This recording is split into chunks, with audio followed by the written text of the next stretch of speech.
Recording in progress. Hi, Karen. Hi, Stephen. How How are are you? you? I'm well. Me It's too. what a surprise. I didn't expect to see you here today. Oh, wait. That's a line from Morning Glory? No, What? from 42nd Street from What, Gold really? Diggers. Which line? I Oh, didn't expect to see you here today. oh, I didn't know. I didn't realize you'd be here. Well, when you steal dialogue, you steal from the best, really. Stealing from Ruby Keeler. It's not that Stealing great. from Ruby Keeler. And I probably do that a little too It's much, 42nd Street frankly. because it's Yeah, you're going to 42nd. go out there a starlet and come back a star.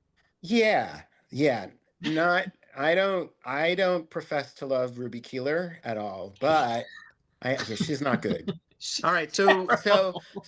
asking other people like, things like Bugs Bunny or Mickey Mouse or Spider-Man or Batman, but I will ask you, Ruby Keeler or Eleanor Powell? Oh, that is so tough because I hate them both. See?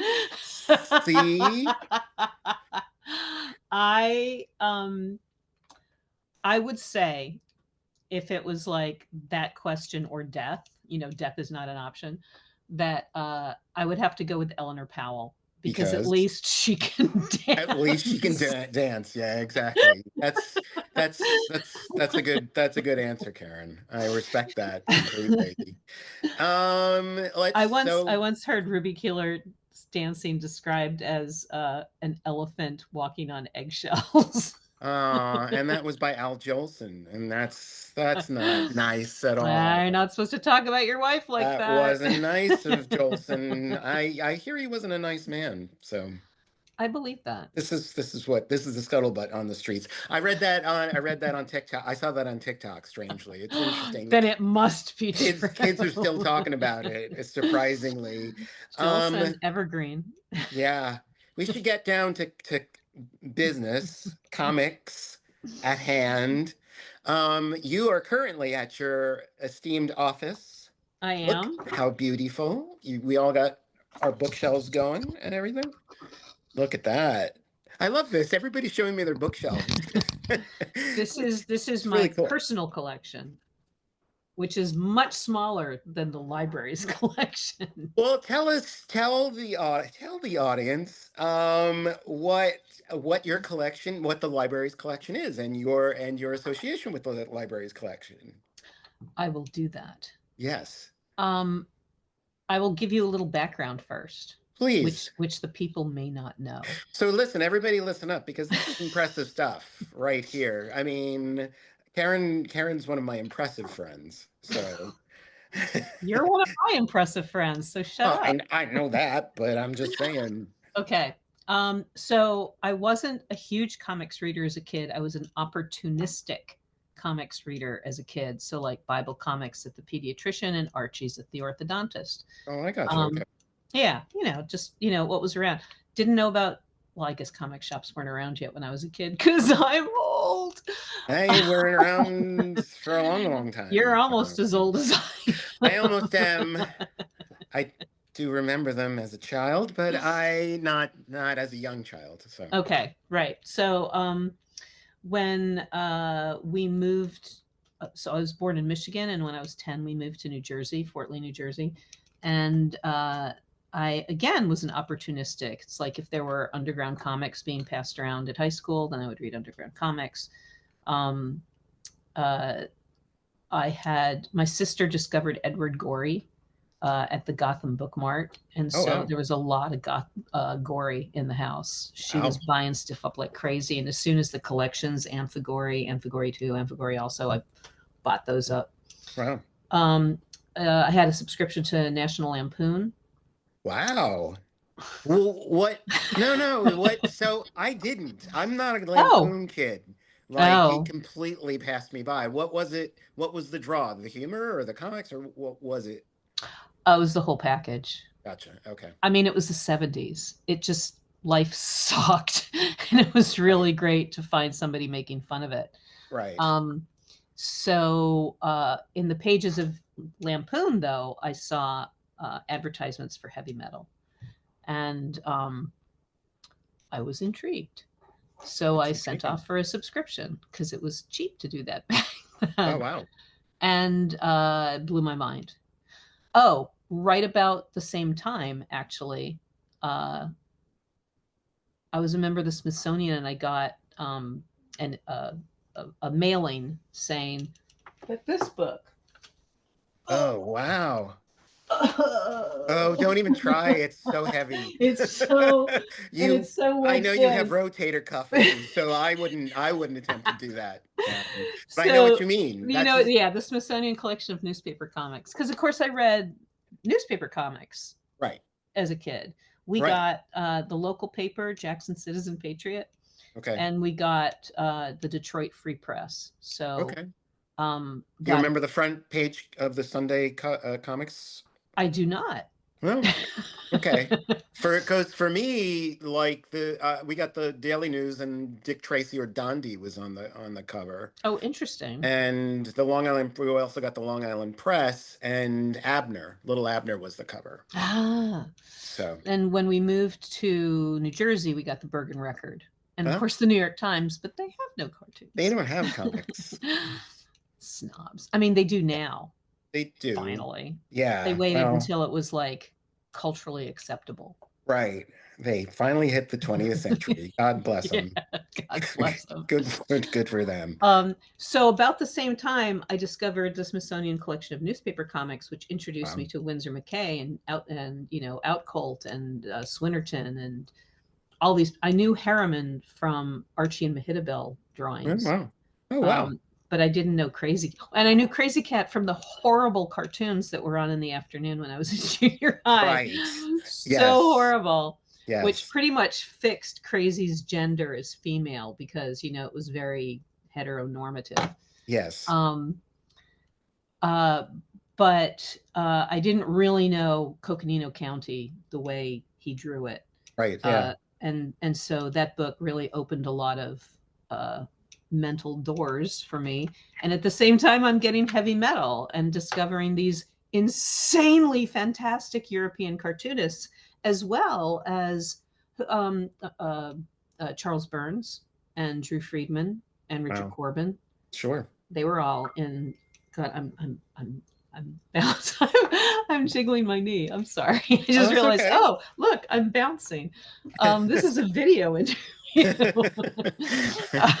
um, so I read heavy metal all through the '80s, and and also as a child, this extremely important and seminal book, the New Yorker 25th Anniversary Cartoon Ah, Album, wow. uh, which I have written about and spoken on panels about just last month in San Well, Diego. there you go. So that was kind of my comics life, and then I had dropped out of college after semester, Right. which was thrilling to my Jewish parents. You don't have They to were, be Jewish to be thrilled, but yeah, it they doesn't were hurt. very supportive. Got it. Yeah, I dropped out of college and became a bartender, which and married an illegal immigrant. So Right. I hit the parental trifecta. Right. Right. Right. But I digress. I went No, no, back no. to I actually college. want to ask you about a lot of this stuff. So you're setting it up for me, but not so much the illegal immigrant thing, Right. but a lot of this, yeah. So through the bartending years, I was reading heavy metal still. And then I decided to, I went to the Swedish Institute for Massage Therapy and Applied Sciences. Um, and I did really well in anatomy and physiology and pathology, and not so well in like the practical. um, and everybody said, "Oh, Karen, you should go to medical school." And I thought, yeah, maybe I should. I should probably get a bachelor's degree. So I went to NYU, and I applied to major in medieval and Renaissance studies because I was a huge cloisters fan Right. and books of hours and cheesy historical medieval historical fiction. Um, and that started like a 12-year stretch of solid school. Okay. I got my bachelor's from NYU. I got a full fellowship to do a PhD in medieval history here at Columbia. I left ABD, as they say, all but dissertation, because I just couldn't take it anymore, and I was getting old, and I was going to be broke and starving and living like a grad student until I was 50 years old, which did not Right. appeal to me. Right. And then I started working in the library in a non-professional capacity, which just means like, not somebody with a library degree. Okay. And I realized that if I wanted to get the job of my dreams in the library, I would need a library degree. So I got another full fellowship to the Damn. library school. I am very persuasive. Very persuasive. See the massive comics collection in the Columbia Yeah, University libraries. absolutely. So I went to library school and I applied for the job as librarian for for ancient and medieval history, and I got it. Okay. And I kind of took a couple years to get my library legs, and then I'm like, gee, I wonder what's happening in comics. and now we're in the early 2000s, and a lot had happened since 1990 when I focused only on reading stuff for school. Right. Um, and the first book I bought, can I see it from here? No, I think Oh. no, it's down here. I can get it for you if you like. No, no, no. Tell us what it is, though. Mother Come Home by Paul Hornschemeier, published by Okay. Dark Horse. And it was absolutely beautiful and haunting. And suddenly I realized that comics in America were looking more like those comics I read from Europe. Right. They were sophisticated and emotionally complex. Right, right, right. Yeah. Um, although actually my favorite comic in heavy metal was Rank Xerox, which I don't know if Which you is would emotionally complex really consider emotionally and complex. um very the sensitive sort of strip. He's fair. His girlfriend Lubna's not very sensitive, but he's mostly. He Mostly. dances like Fred Astaire when he goes to New York. Damn. Well, who doesn't Who does in indeed? truth. In In truth. truth. Um, so I started, I discovered Dark Horse and Fantagraphics and First Second and Drawn and Quarterly, and I'm buying these books like crazy until I hit up against the reality of a librarian's salary. So I stopped doing that, and I thought, oh, I guess I'm going to have to start checking um, comics, graphic novels out of a library. Right. And there's a public library branch in one of our dorms. Okay. And then I thought, but wait, I work in a library. What do we have here? Well, we had 3 titles. What were the titles? Can you guess? Mouse, Yes. Contract with God. No. Mouse. I'll give you a hint. Yeah. Edward Said. Edward Said, the great scholar of Orientalism, taught here. And the Okay. other 2 books were books that he had bought for course reading. Okay. I can't think. Oh, What were they? Persepolis and Palestine. Oh, okay. Okay. I So mean, that, yeah, that's a good perfectly start. respectable, but Yeah. small. Kind of small. 3 is and not very many. an intimate collection. I did find like 1970s collections of like Barnaby. Uh, Like paperbacks? Little no, cardboard no, I'm paperbacks? pretty sure. Well, they're in library bindings now, so who knows? Oh, okay. Um, so yeah, actually, probably paperbacks. Right. Um, I can't remember what else, but yeah, we had some odd and unexpected, and lots of collections of like political cartoons. Okay. Um, That makes sense. yeah, but Yeah. I thought we should have more. Not just because I couldn't afford to buy my own, but because comics were becoming a big fucking deal They by were. 2005. Yeah. Um, So what'd you do about it? I made a proposal to our head of collection development, my boss, the rare book librarian, who also collects artist books, and the fine arts librarian, Okay. and my boss, my director at the time. Uh, and I had a three-pronged argument Okay. because Because because there were three three, books yeah, already. and everything comes in threes. Right. Uh, so I said, first of all, this is a medium that's getting increased academic and critical acceptance. And I was able to show them dissertations that were being written at top tier universities and articles that were being published in peer reviewed journals that weren't just about mouse Persepolis and Palestine. Right. They were looking at a wider range of things. Uh, and so that was the first argument. And the second argument was we have a film school and a film studies program, and comics were already, Ghost World was out, and the history of violence, and I can't remember what else, but there were a bunch, and American Splendor, I think, had already Right. come out.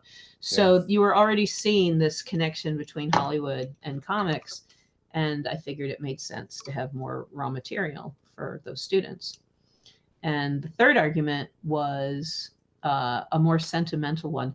Do you know? You may, since we've known each other a long time at this point, but do you know the official name of Columbia University? I don't. No. Columbia University in the city of New York. I didn't. Okay, that sounds familiar. It's on the stationery. That's probably where I've seen it. Yeah, Okay. it's on my business cards. Ah, Um, so So we are the fifth oldest university in America, and we're located in New York City. And comics in America were born in New York City. And right, I thought these two institutions should come together and right, support each other, because nobody else in New York at the time was doing a really systematic collection. New York Public was starting to, but okay, it wasn't very big. I mean, the Schwartzman building, the main research library. okay. Uh, so they bought it. Well, those are three pretty persuasive, you know, arguments. That makes sense. And I brought a stack of things that I owned that Okay, showed them kind of the range. okay. What Um, did you bring? I brought an amphigory. Uh, uh, the previous head of collection development had given me the death of Gwen Stacy, which Wow, looked really comicsy, which is it's not very a it's not a knock. It's just that's when most people think of comics. right, They think of something that looks like Gil Kane. right. Um, and I brought Daredevil: Love and War. And Oh, I'm not wow. even sure how I came across Daredevil: Love and War, to be honest. I think it was recommended by a friend. Okay. Um, but I thought that I didn't make comics friends until I started the collection, so I'm not quite sure about the chronology of that. There was Um, probably time travel involved in some yeah, way. most likely. I'm guessing. And Bill Sienkiewicz's art in that book is breathtaking. Yeah, yeah. That's a pretty good persuasion right there. It's a pretty good argument. Really, I think so. Yeah. And I probably brought I brought Mother Come Home, and I brought some other stuff, but Daredevil: Love and War was like the big persuader. Oh, wow. Um, and I like held them up, Gwen Stacy and Daredevil, next to each other, and said, "See, these are both comics. These are both superhero comics, and this is the range." Right. So yeah, they said okay, and they gave me a very tiny budget. And because it was before 2008, when overspending went away for good, I spent 25% more than they gave me. And that just became my budget for the next year. And I kept on overspending and getting my budget increased Wow. until 2008, which How many books did you acquire in the first year? that is a really good question. My methodology was I started looking at Eisner winners, Okay. Harvey winners, and Ignatz winners, Okay. and I created a spreadsheet, which I still have going with o- everything that I've bought. But I Okay. started a spreadsheet and I started seeing what names kept recurring. Hmm. Um, and I thought, well, these are obviously important people. So I built out the entire corpus of there. But I couldn't tell you the number. Okay. But that's I really smart. That was going to be my next question is how did you choose what was going to be in the collection? Yeah. And you're the curator. You choose whatever is going to be in there. Right. So the rare book librarian who collected the artist books had no interest in having comics and rare books. Right. And the fine arts librarian uh, was intrigued. Oh, there was one other librarian. The fine arts librarian was intrigued, but she didn't want to do it. And Right. I forgot, I also had the Anglo American literature and history librarian Oh, wow. because I figured it might fit in just American literature. Right. And he was just not interested, but he had no objections. Uh, he didn't see the appeal, but he had no objections. Okay. And so they gave me this money, and I started building it, and I started going to like book launches and local festivals. Anytime there was a panel somewhere, I would go and I would introduce myself to folks, and I would talk to people and say, you know, what can you recommend to help me identify what would be appropriate for an academic library collecting comics? Right. Because there weren't really effective review resources Hmm. other than things that kind of library journal and school library journal looked at books but focused on age appropriateness, like Hmm. what age range is this for, and that was not interesting to me. I Right. wanted to know, is it complicated, does it address important themes, does it have literary or artistic value, you know, Right. inherent in it. um, and I was very nervous. I was very nervous about buying something that would like set off an alarm somewhere and bring the wrath of the library administration down on me. Okay. Um, so, for example, I didn't initially buy the complete Peanuts because Okay. I know, I'm sorry. I thought No. it should be here, but I thought maybe people would think like that's just a kid comic. People who don't know comics might think that's just a kid comic and it would be a Right. frivolous purchase. I see. Okay. Okay. But then in 2007, the we've got this Center for the Humanities who award fellowships to various people in the humanities, and they come and they teach a course in return for a big pot of money. Okay. And in 2007, Art Spiegelman was one of those people, and I I was his librarian, right? Right. So because you always liaise with new faculty, so I liaised with Art Spiegelman, and I asked him if he would be willing to compile a list of things that he thought no self-respecting academic comics library should be without, and he Right. did. And on Right. it was the complete Peanuts. Well, And kudos to him. That's a kudos good to him. choice. It's Yeah. a very good choice. And now it was faculty request, which is sacrosanct. Wow. So I like I played the angles a bit. I the money that they gave me was from an endowed fund that's just for American studies. So I was Okay. mainly buying American comics. American I was comics. really constrained to American comics. But um, Jason, published by Fantagraphics, sure doesn't sound Norwegian. So I was buying Jason. And Well, it's an American publisher, true, true, so there's in that. English, right? Right. And I bought all the back issues of Heavy Metal I could find Okay. because that was Not metal alone. no, Heavy metal. exactly, Heavy Metal, Good, published good, right here in New York good City. old US of A. Yep, Good yep. old US of A.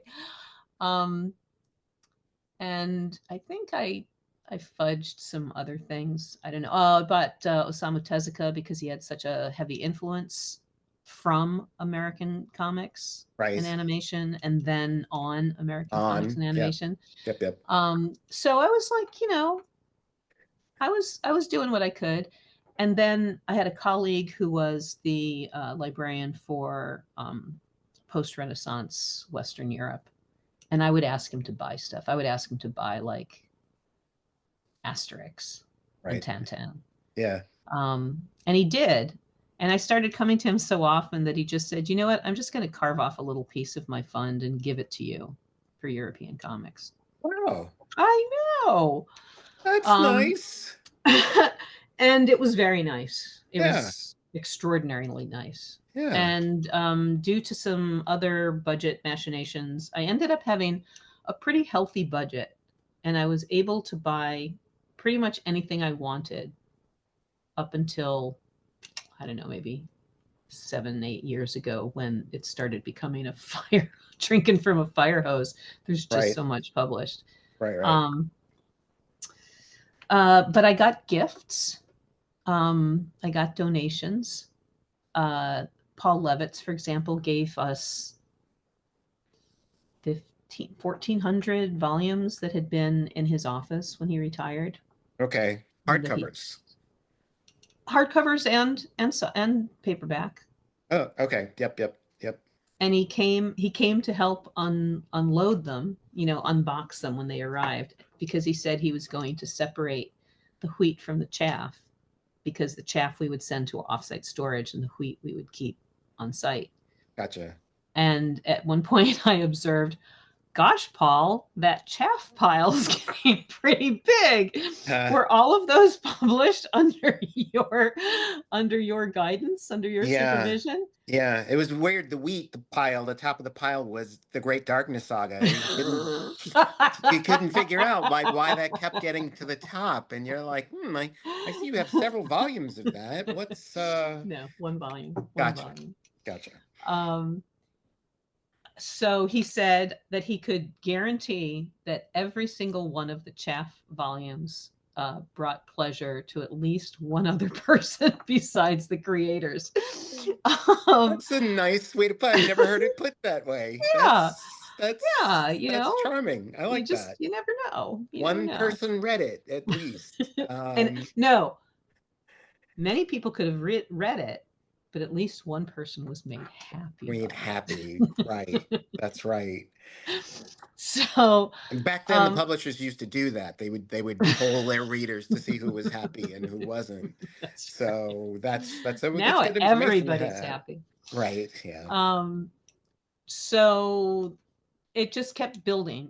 I got various people whom I'd met through going to panels and festivals who said, "Hey, I'm moving and I need to downsize," or "Hey, I live in New York and I need to downsize."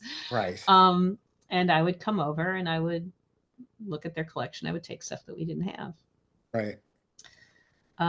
So yeah, lots of gifts like that. NBM, Terry at NBM used to send me the French originals of the books that they published in translation, and actually just all the French originals that they had, even Oh, ones that they wow. decided not to publish in Wow. translation.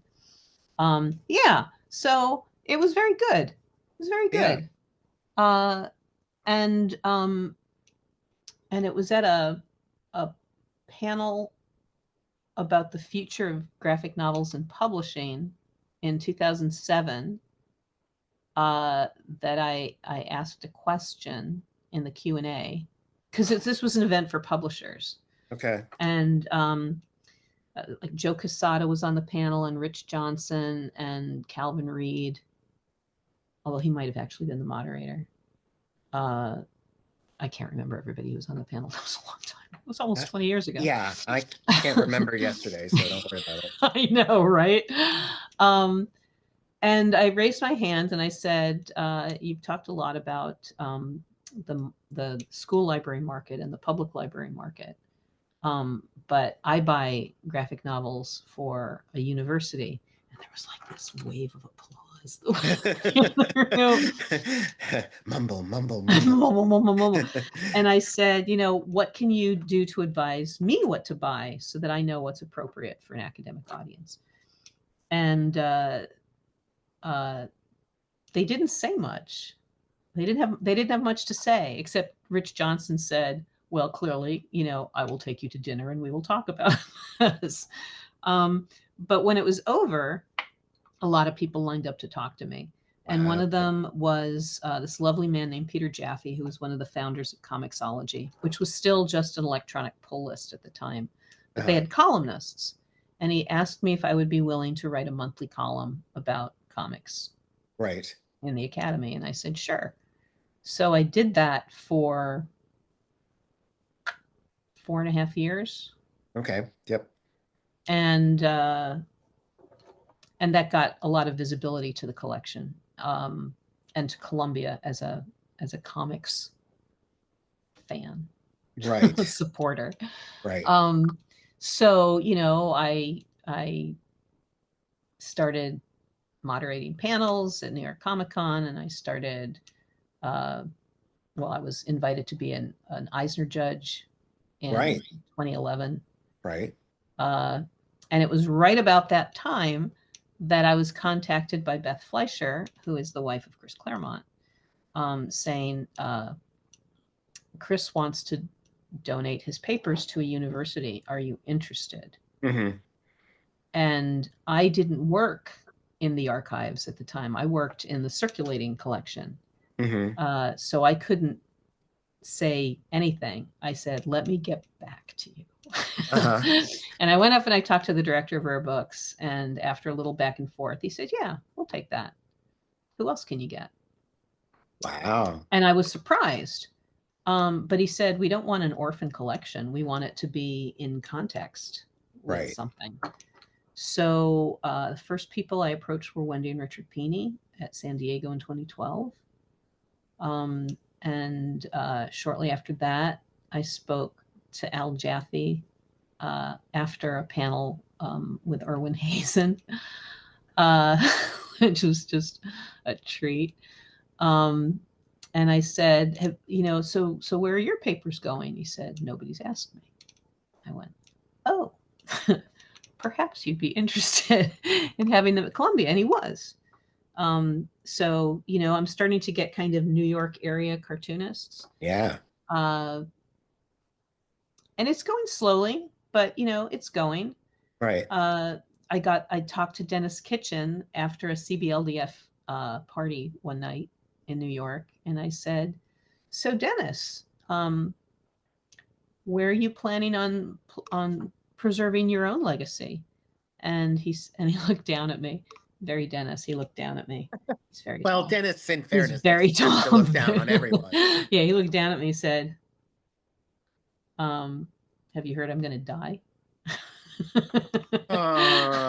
Like, no, I just, you should take care of this, now. Right.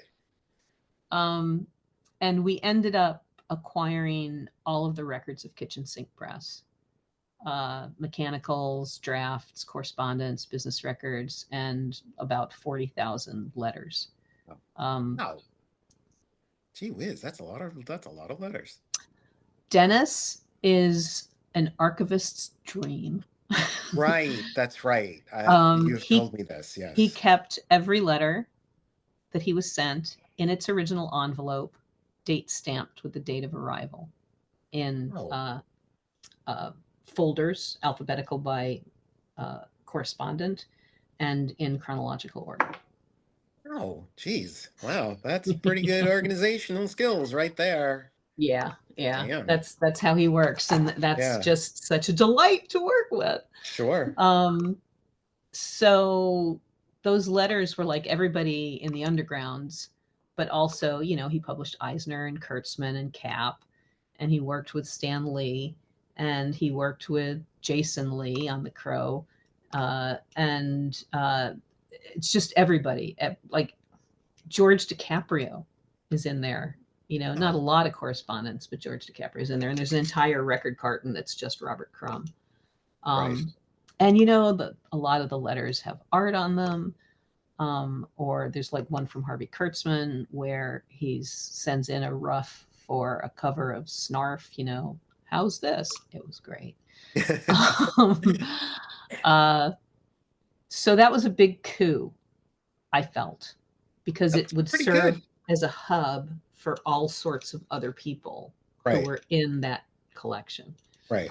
And we only have processed the letters so far, even though we've had it for quite a long time, because it was kind of mildewy, Oh, wow. and we needed to, because he You nailed stored it it.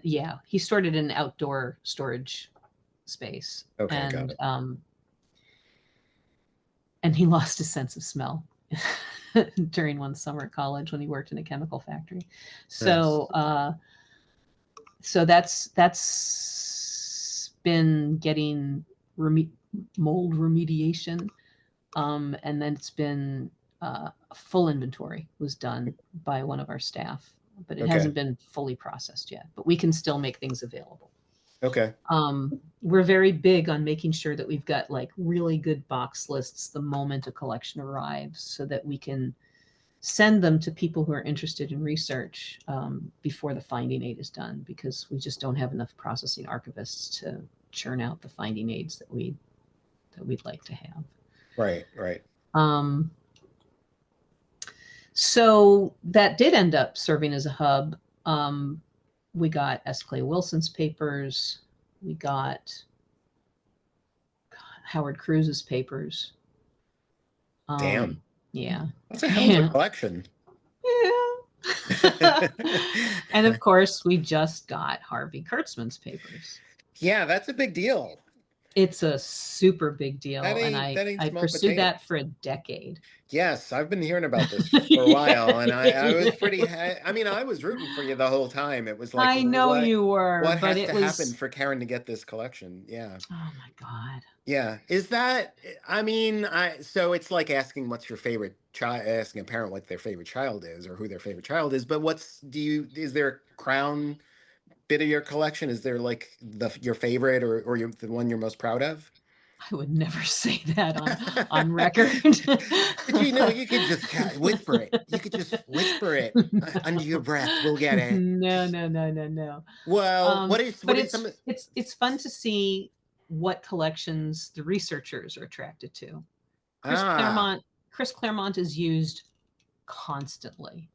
really? Uh, the ElfQuest collection is referred to quite often. Oh wow. Who's looking at it? Who requests it? Who wants to? Well, researchers. There's a woman who just wrote a book on Hudson Valley area cartoonists, and the Peonies are in there Okay, because they were, Richard was in Poughkeepsie, and now they're both just outside Poughkeepsie. right. Uh,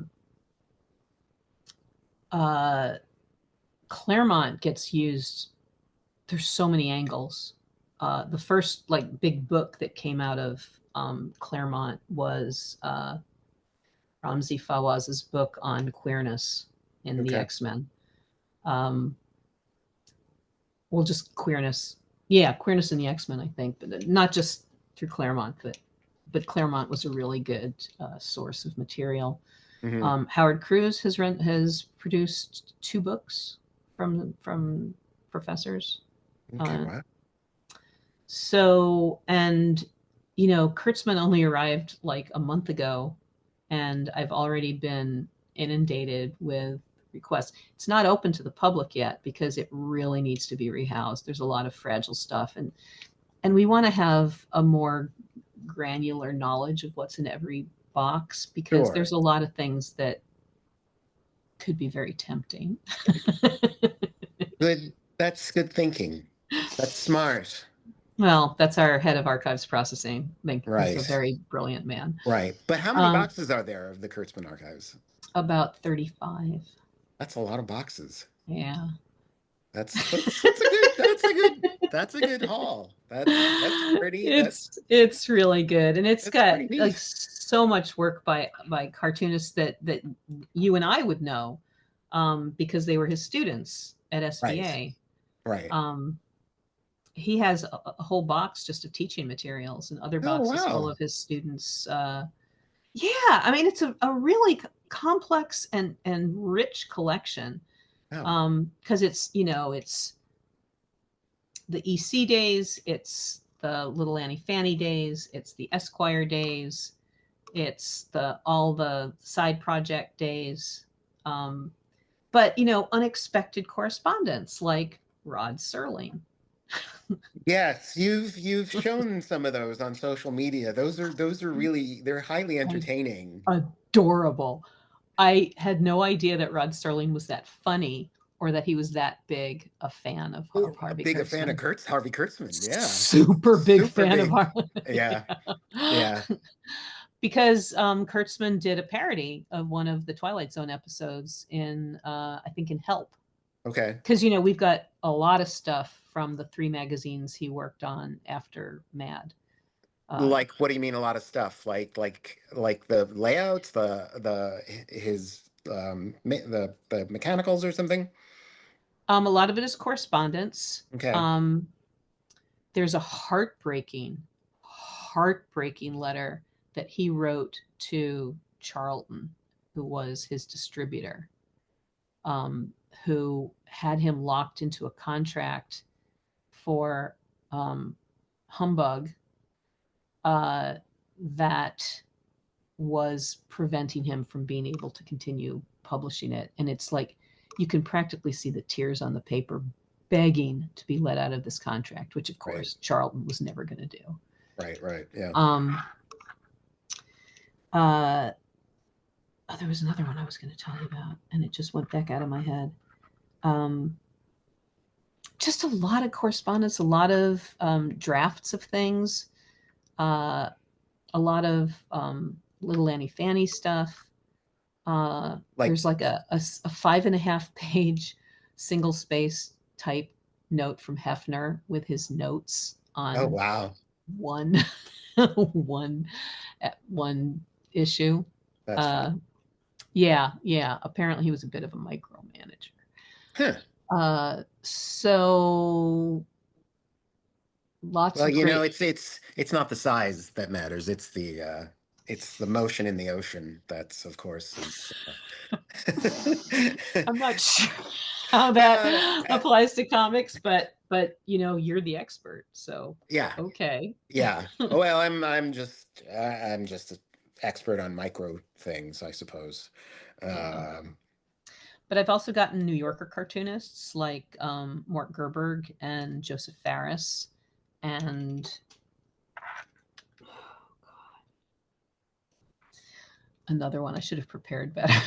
I should have no, prepared better no, no, no, no. because it's gotten to the point where I don't actually remember everything I have. And That's the kind of collection you want. I have no idea where my stuff is. I mean, I don't know what books I have. I have to buy them again if I want to see them, and then I'll like, oh, already got this somewhere. Yeah. So Oh, that's a good not New problem. Yorker. No, the person I was thinking of is not a New Yorker cartoonist. He was a Daily News uh, illustrate like reportage illustrator. Oh His wow. name was Joseph Pepin. He did some political cartoons. Huh. His name was Joseph Pepin, and he was very active in the 70s, especially. And he would just wander around the city and draw things, Oh, or I he would go smoked. to trials.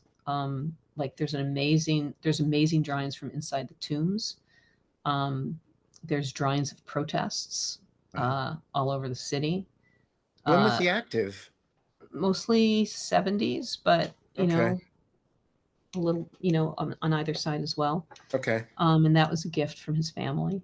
Wow. Uh, and there's the political cartoons. We already had the Pulitzer Prize archive. So we Right. had original art from almost all the winners from 1922 when it started till 2017 when it went digital. Right. Right. Um, the judging went digital. Uh, but then I was able to acquire this amazing collection that a finance guy named Dennis Ryan had put together, starting with like cartoons about finance and the economy that he put up in his office, and then he just got bitten by the bug. Uh-huh. And we've got I think there's like 3 Thomas Nasts in that collection. Damn. Which is the oldest stuff, Oh wow.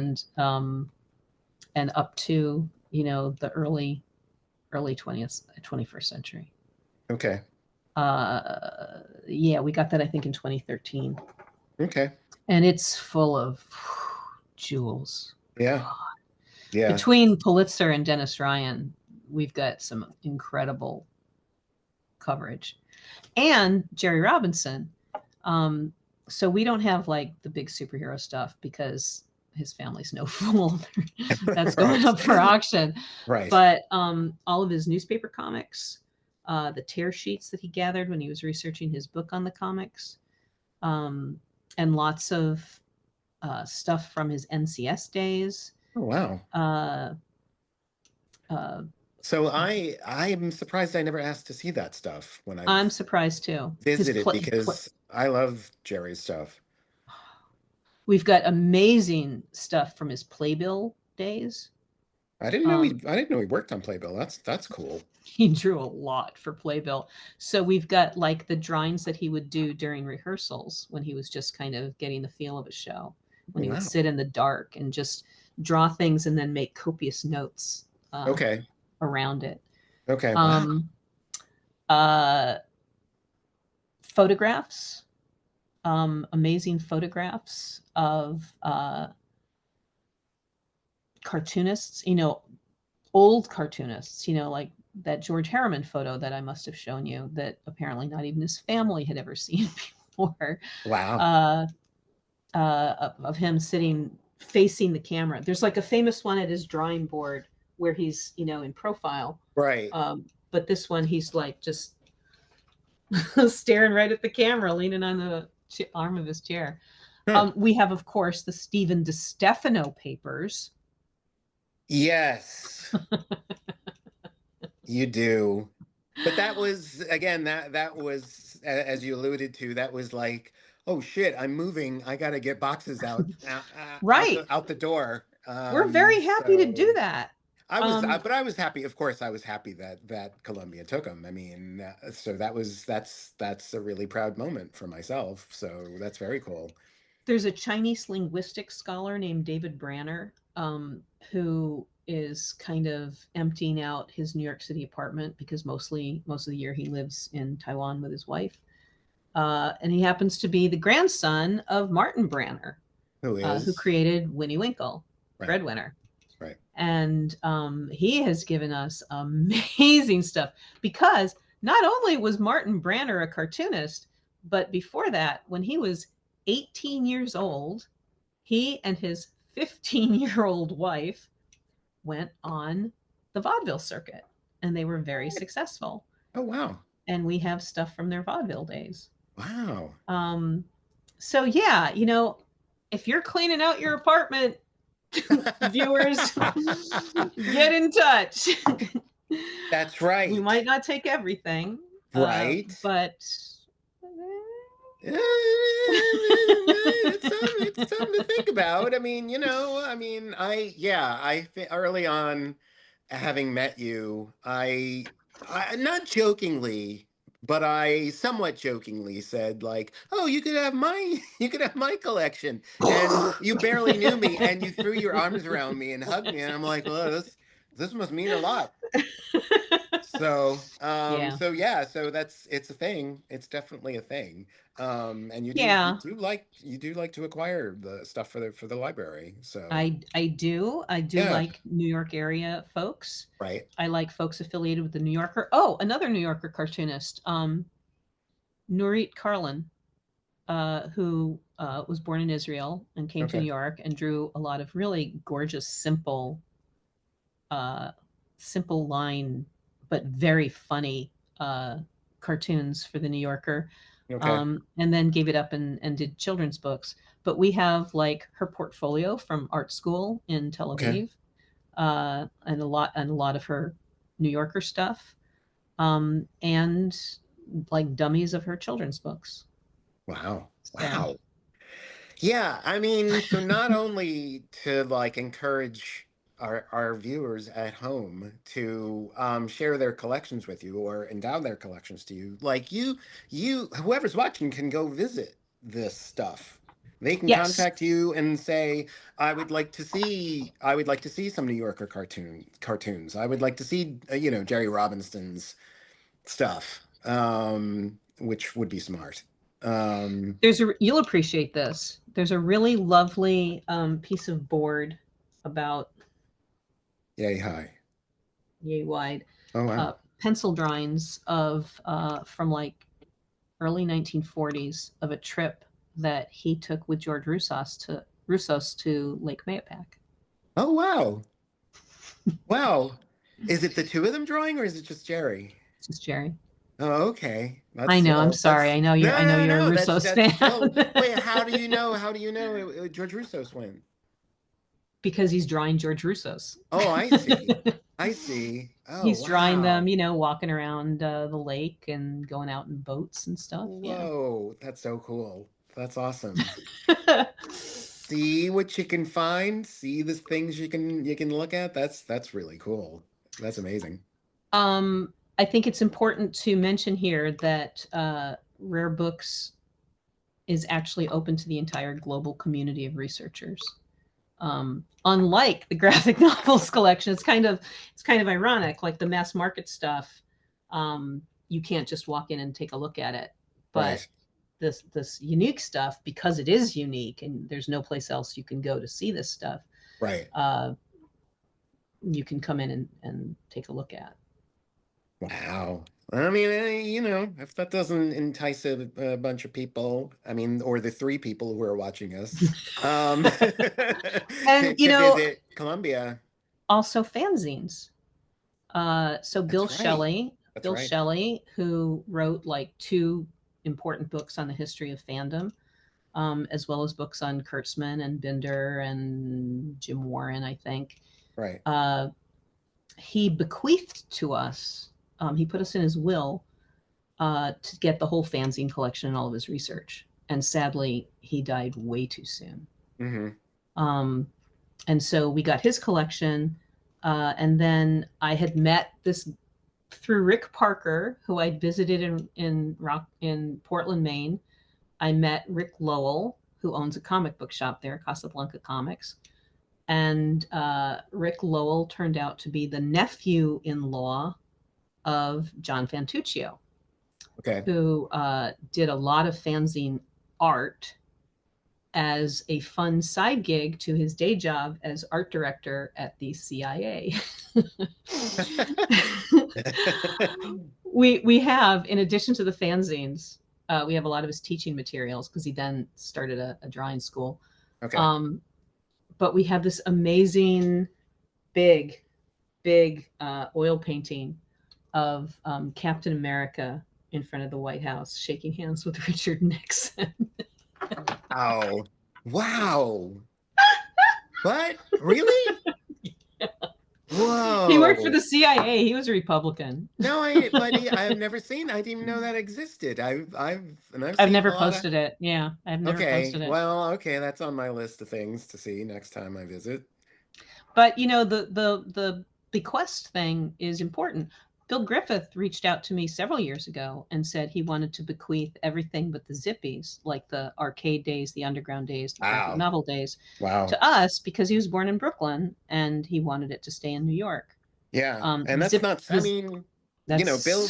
That's pretty impressive because I mean, okay, Bill's most famous for Zippy, but like, I mean, the yeah. entirety of his His career is his career amazing. is extraordinary. Yeah, the Yeah. Zippies are going to go to Ohio State, and I'm Okay. fine. I'm fine with that. Gotcha. Gotcha. Gotcha. Sure. Um, so So yeah, there's bequests, there's gifts, and very seldom there's purchases because I have no funds of my own. Right. None. I only have the funds to buy books, Right. um, that I had from when I was building the circulating collection. Uh, and so if a collection is available for purchase, I have to fill out a lengthy and complex proposal, that describes its significance, how it fits with other collections and rare books, Okay. if it represents a, a community that is underrepresented in rare Right. books. Um, and then it competes with every other curator's proposals, Right. to see if we can get funding. And sometimes it's impossible because the appraisal is just way too high, you know. Right. Right. Yeah. Um, but we've gotten two really important World War III Oh, illustrated artists. We have Fly and we have Seth de Bachman's papers. okay. Wow. That's Yeah, pretty awesome. That's pretty cool. yeah, I and those mean, were you just have like a killer. You just it's have a great. diverse. You have an amazing collection. I mean, yeah, and you have a killer job, Karen. You just have one of the cool jobs. I mean, and I'm glad that because every time somebody asks me, "Oh, what does your friend do?" or like any of my friends, I'm like, they kind of do sort of like this. I Stuff. can't really describe it. Like I have a lot of friends. Like I don't really know how to like sum up their careers in a like a elevator pitch or anything like that. But that's pretty impressive, Um, That was a very long elevator pitch. no, but I didn't ask. No, I have to give the elevator pitch if like someone that I'm meeting for the first time says like, "What does your friend Karen do?" Something at Columbia. I can't really Has to think of do what with comics. I can't really think of what a title is. I never know what people's titles are. I don't know how people describe themselves. So, but like Nobody knows my title. My title is curator for comics and cartoons. everybody write that down Yeah. So when you right introduce me, right now. Let's go back in time. ooh, Shall we? Let's let's. go. So because lately, I think I've told you this, because I know Karen actually. This might be a surprise We, to some people you, watching, but I actually know Karen. this is not This is forced not chemistry. the first time we've spoken. So, but I'm really fascinated these days by medieval art and medieval Mm. culture. And it's been sort of, and so I want to talk about that. Obviously, there's clearly, but you'd be able to articulate it much better than I. There's clearly a crossover, I think, between Oh God, comics yes. and not just the visual iconography or the visual storytelling. Well, I guess that's pretty much it. Pretty but much but it. there's also like a kind of there's an elevated sort of storytelling. There's like a hyper sort of real hyper dramatic kind of sensibility to the stories that they're telling. Visual sequential narrative, Yeah, yeah. I mean, do you think like there's a connection? I mean, for you, like, did you see the connection Oh when? God, yeah, Oh, immediately. okay, okay, Immediately. okay. Um, and not just things like the Baya Tapestry, which is a really great example because it literally has panels that are separated by towers or trees, like of one Right, scene to the next. right, And it's got a topper and a bottom as well. right, right. uh, and a little dialogue here and there. Does it? Yeah, How do they? I don't know that. How do they have it's it's balloons or? it's embroidered. No, it's not in balloons. It's Okay, not in balloons. But something that is very common in medieval art that anybody who's ever seen a medieval annunciation scene will recognize is there were okay, these things called banderoles, which looked like scrolls that kind of came out of people's mouths. right. And Yes, the one in the annunciation scene is the archangel Gabriel saying, Ave Maria plena gratia, Hail Mary, full of grace. right. as he's about to tell her she's going to get knocked up by God. Right, right. Well, Sorry, sorry. it's No offense to the you Christians know, out you gotta there. buy a drink first, and then you gotta be charming, and then you get to the hard stuff, right? Right after that. Yeah. Um, But it's interesting because I keep thinking like I feels like lately, I feel like we're a culture today of not understanding symbols and not understanding. We take everything very, very literally, but we're very um, visual as well, but very because visual. everything is done with icons, and memes. Right, right. But I like how just I guess they were doing their best back then for the medieval artists. Like, but you know, Oh, no, no, no, no, no. They were doing more than their best. My favorite, favorite example is a page from the Stephen Harding Bible, which was created in 1109. 1109. And Stephen Harding co founded the Cistercian order, which was a reform order of monks and wandering preachers. And this is a famous page. I actually didn't know it from my medieval history days. I knew it from seeing it in the comic strip museum in Brussels, oh wow, blown up and backlit. Uh, and it's the story of Goliath, David and Goliath. okay, And it's in panels, but the top right panel is when David first confronts him. And David, how do you indicate how big Goliath is? You have him literally burst out of the panel borders. wow, Yeah. okay. Am I allowed to share images? I think I'd have to I think you'd have let. to make me co-host, I I think. didn't think I'd have to make you co-host. Which I'm not sure I know how to do. Uh, yeah. Uh, Sorry, folks. I'm kind of new to this, but um, I think what you do is if you go to participants, um, okay. Yeah. uh, and then you go to my name and go to more. Oh no, that's not it. Huh? Wait. Now you're a Oh, co-host. oh, I am? Okay. Yes. I've just done that. I just learned that Look at thing. that. Look at that See? what you Hi did. Higher education is Look amazing. at that what you did. Steven learned a thing. Okay, here we go. I want that screen shared. Can you see it? Now I can. Oh, wow. He's really big. He's really big, and his spear literally goes off the page, and Yes. his feet are trampling the text below him. It's just Wow.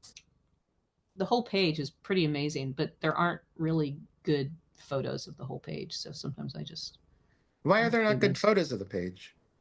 Is there a reason? I don't know. Oh. They're small Oh. or low res. Oh, okay. Okay. Um, Gotcha.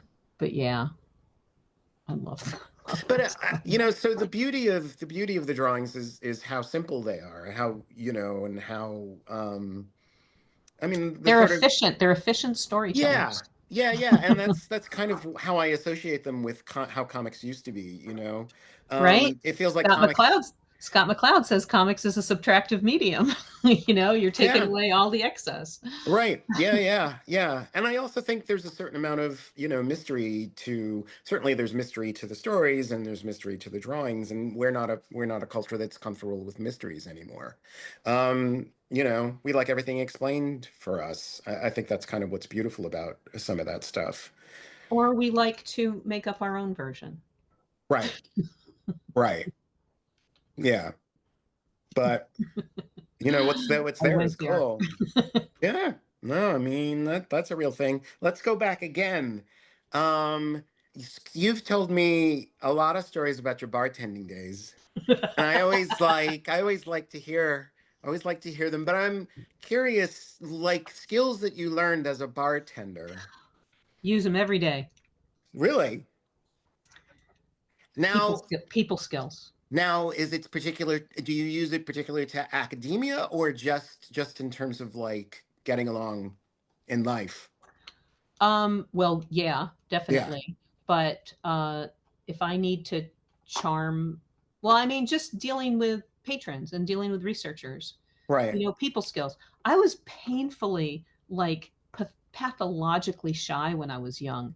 And my very first bartending job, which was when I was 19, because the drinking age was 18 at the time, Okay. um, uh, I didn't talk to anybody who didn't talk to me first. Okay. I never opened a conversation, um, Okay. Yeah, because that's I'm not shy. Yeah, it's not effective that's for not well, no, I was making gonna say that's not tips. my that's not my first experience with you because you spoke first because I that's how I would describe myself as I don't Well, speak to that's anybody. actually, we should address our origin story because we did, in fact, meet cute. We what? We met cute. Did we? We were both at one of Ben Catcher's symposia. We were. I came a little late, and there was a seat on the aisle, and you were sitting one seat in. Yes. We were waiting for it to begin. Yes. We You said, you asked, you asked why I was here, and Did I?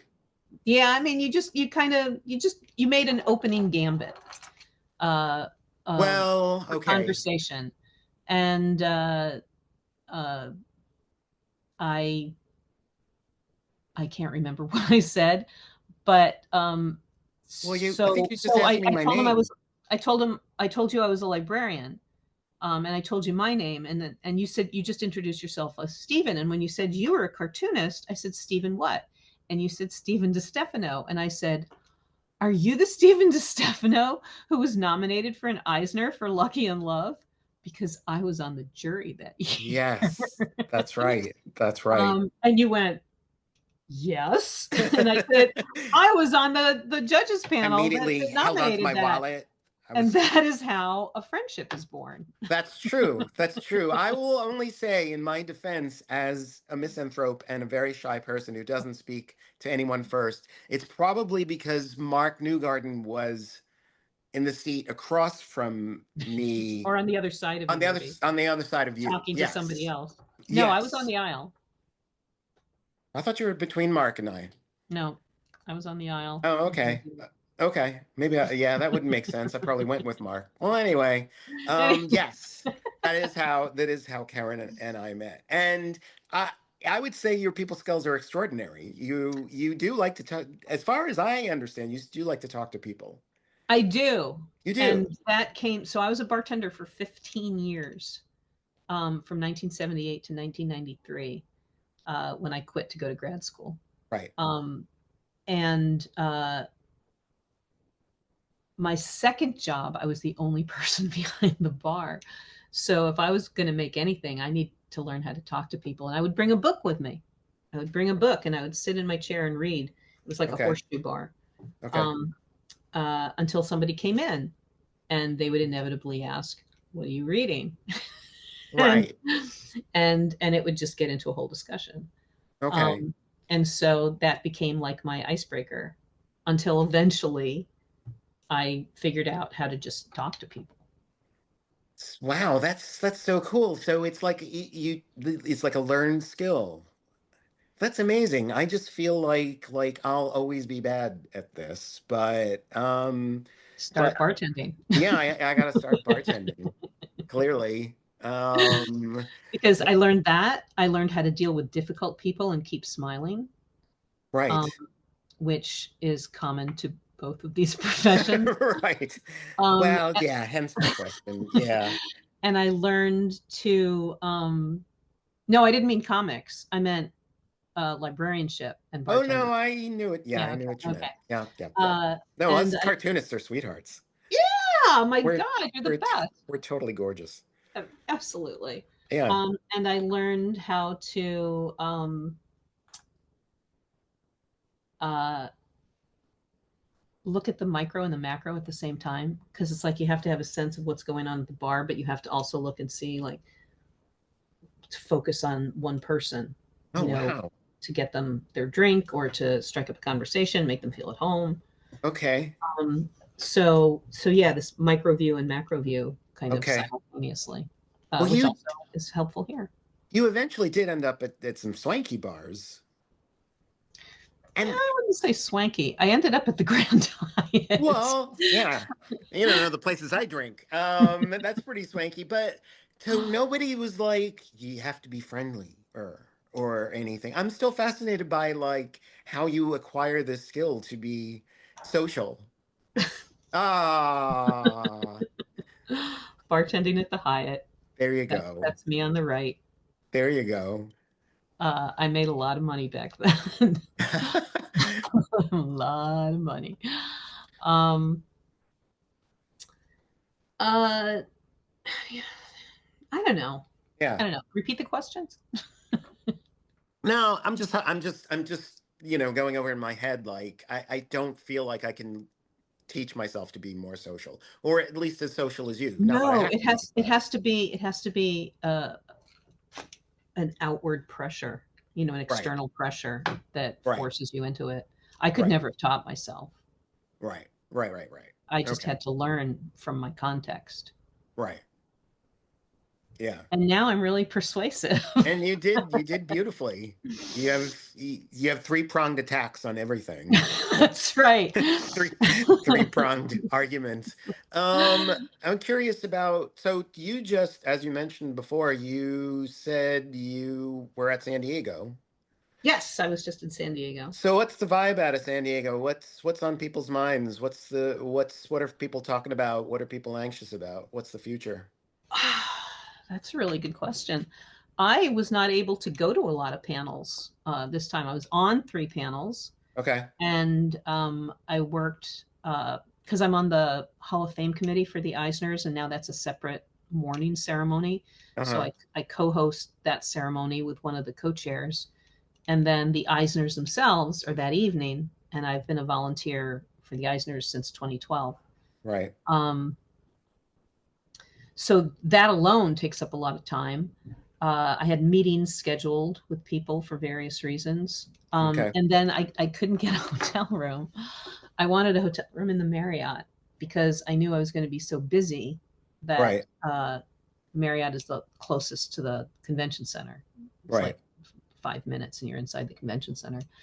Um, but the hotels uh, reduced their blocks that would be available for con rates. So it was very Why? difficult. Who knows? Yeah. So I was talking, here, I'm going to name drop. I was talking to Bob Wayne because 2 years ago, he invited me to join him at this dinner that he's been holding every Saturday night at this Right. Mexican restaurant in Old Town. Right. And he invited me to join, and it was Mark Buckingham and Bob and me and Chris Powell, and we had Okay. so much fun. Okay. Chris Powell was one of my fellow judges of the Eisners, so we've known each other. We go back, Okay. but we just had so much fun that I became a new regular. Um, so he was writing to ask if I was going to be at San Diego for dinner. Okay. Are you going to San Diego for dinner? I said, yes. And I've got all these panels, but unfortunately I don't have a hotel room. So I'm working on that. I'm trying to like talk to people I know at publishing houses. And he's like, I might have an idea. Give me a few days. And it turns out he's on the board of the CBLDF, the Comic Book Legal Defense Fund. Okay. And they needed more volunteers for their booth. So, Oh, wow. Okay. so I worked 2 hours over 3 days. No, 2 hours a day for 3 days at their booth as a volunteer, and I Oh, got a wow. and I got a con rate room in the Marriott. Okay. Well, I'm glad you got a room. I don't know how I'm going to swing it next year, because it did take up some time. I Yeah. had a good time, but I didn't. Like I said, I only got to one panel, uh, Right.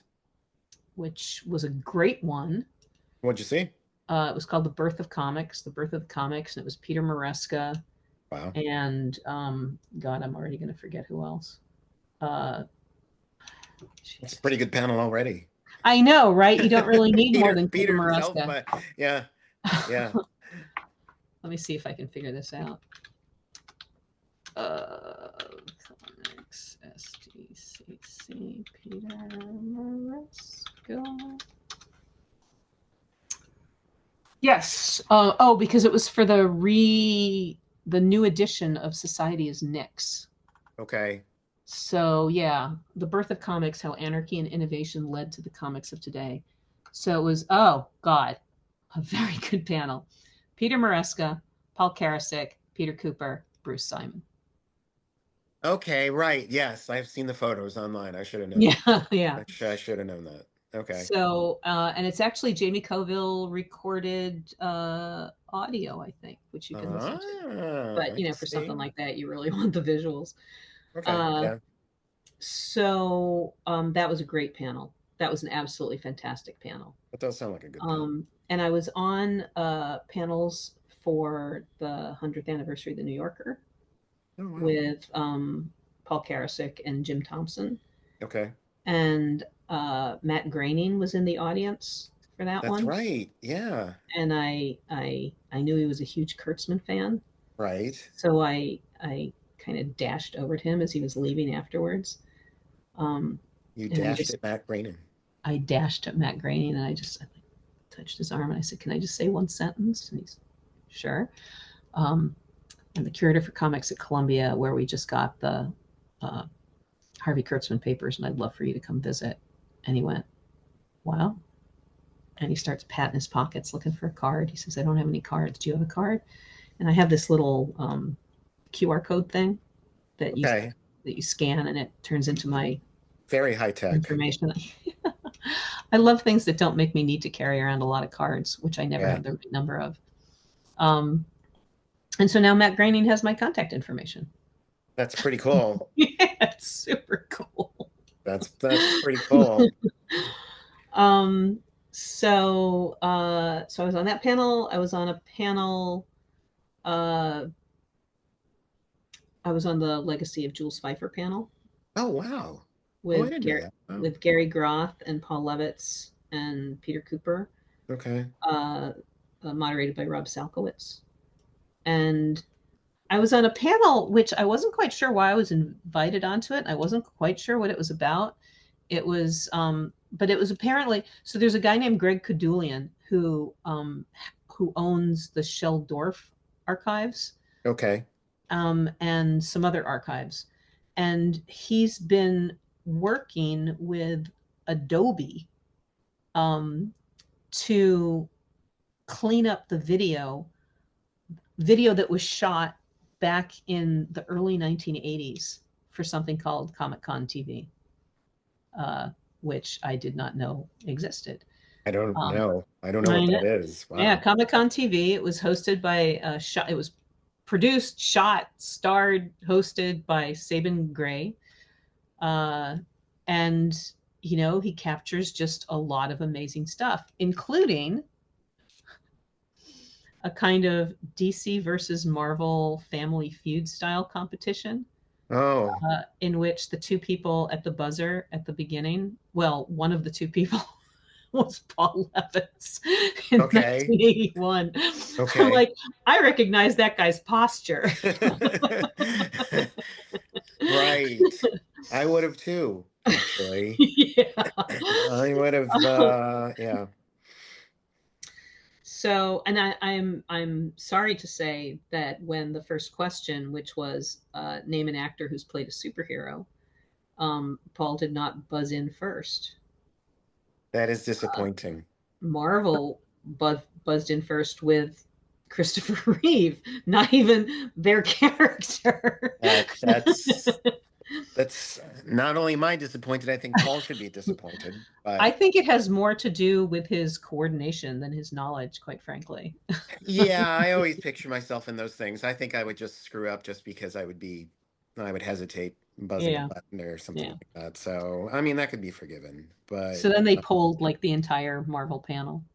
And okay. I didn't recognize all the people. I recognized next to Paul on the DC panel when he went back to sit down was Len Wein. Okay. Uh, but it it hasn't been fully cleaned yet, that one, or even, or if it has been cleaned, it's still not sharp, really Okay. sharp enough. Okay. And I don't necessarily know how all those guys looked in 1981. I would. You could send it to me. I would know. I I was I wish I could send there. it to you. Tell them they It's can send it to me. I would know. I asked for just that one clip to to be sent to me so I could send it to Paul, and it's huge. It's a massive, massive file. Oh, wow. Okay. So he's not sending Well, it to anybody. okay. Okay. Well, I hope it's looking good in that case, if it's a massive file. Yes, Okay. yes. That's neat. It's a very promising project, and I'm very excited for it. And I had no idea what I was getting in for Okay. when I went on the panel. He's like, you'll be able to explain the importance of archiving this stuff." So yeah, I Okay. did that. That does and yeah, that makes sense. That I get that. I mean, I don't know. I'd have you on every panel if it was up to me. You know, uh, donuts and There's comics. Get Karen. Oh, well, see, I Um, could talk about that, I but, know. if it's like, I should, yeah, yeah. I should have brought up food a long time ago, really, because Karen and I are co-foodies. But I've kept you on for a while. I do want to ask you, one final thing. So I've spent a couple Thanksgiving holidays with you, yeah. and I remember, and they've been lovely. I remember the first one. I fed you a cake that had spatula in it. I don't know if everybody knew that at the time, but it was at my friend Paul's place. His spatula was falling apart, and I just thought it was a pumpkin cake. And I was like, oh, there's really big chunks of pumpkin in this, but it was actually rubber. I Because do not remember that.